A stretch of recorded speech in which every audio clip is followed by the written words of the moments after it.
السلام عليكم ورحمة الله وبركاته. أصحابتنا قالي كسود وهذا القناة كان فضلا هدي أدنى وصفتها سبسكرايب النود بالكن فروع هدي هورنو لجوكتنا أكو مهسنتها لجوكتان كذا أدبا مهسنتين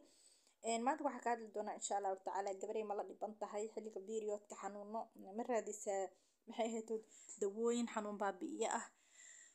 inta badan dawooyinka xanuun baabi'iya waxay saameyn ku sameeyaan beerka iyo kelyaha marka waxaan maanta idin soo gudbinayaa insha Allah taala wax dabiici ah oo uga maarmaysaan haddii aad qabto polycystic ovarian syndrome-ka haddii aad period pain qabto inta baad uga caafimaadayso insha Allah taala inta badan dumar waxaa jira aad wala rafaado xilliga periodka ama xilliga caadada bil walba gabadha hesho marka dawo aad u fudud maasha Allah aanan effect ku gaarsiineynin aad iyo aadna kaaga caawinaysa xanuunkaas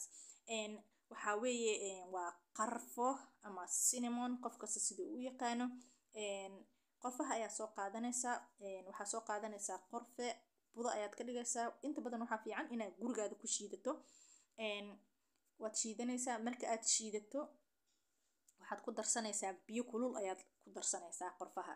haddaad doonto malab yar ayaa ku darsan kartaa inta badanna haddaad isaga daaweynayso xilliga xanuunka periodka waxaa isticmaalaysaa saddexda maalin ee ugu soo horeyso periodkaada ama xilligaada caadada sidoo kaleeto wuxuu ku regulate gareynayaa ama ku hagaajinayaa waqtiga periodkaada haddaa irregular period tahay ama periodkaada uu qalqal ku jiro sidoo kale wuxuu ku hagaajinayaa hormoniska ayuu ku hagaajinayaa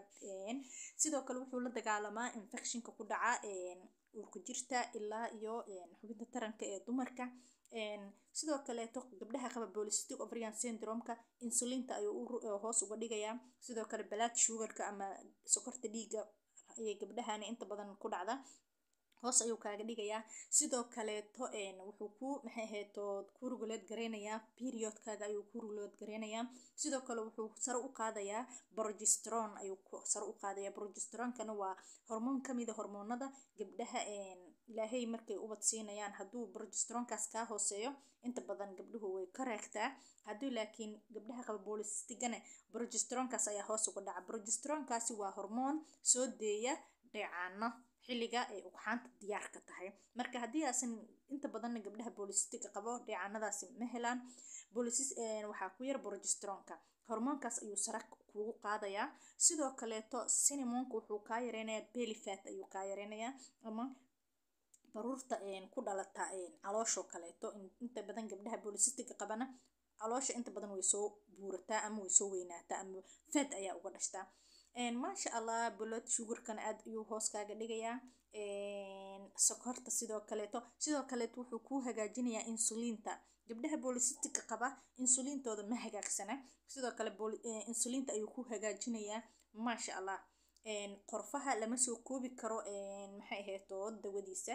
iyo caafimaadka oo Allah noogu daray marka gabdho wax walbo hadda ugu jeedaan aad ay gabdhaha polycystic qabo baruurta caloosha uga gashaa marka aad ayuu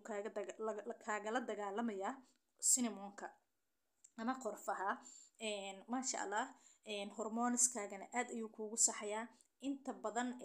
waxaad isticmaali kartaa ilaa 3 months 3 bilood ayaa isticmaalaysaa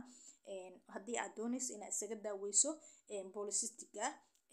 sidoo kaleetana marka aad doonayso inaad isaga daaweyso xanuunka periodkana waxaad isticmaalaysaa saddexda maalin ee ugu soo horeeya marka gabdho aynu ka faa'iideysano wax walbo oo dawo ah wuxuu kugu jirtaa jikadaada soo dhawaada ayaa idin leeyahay mar kale iyo mar kale aad baa u mahadsantihiin.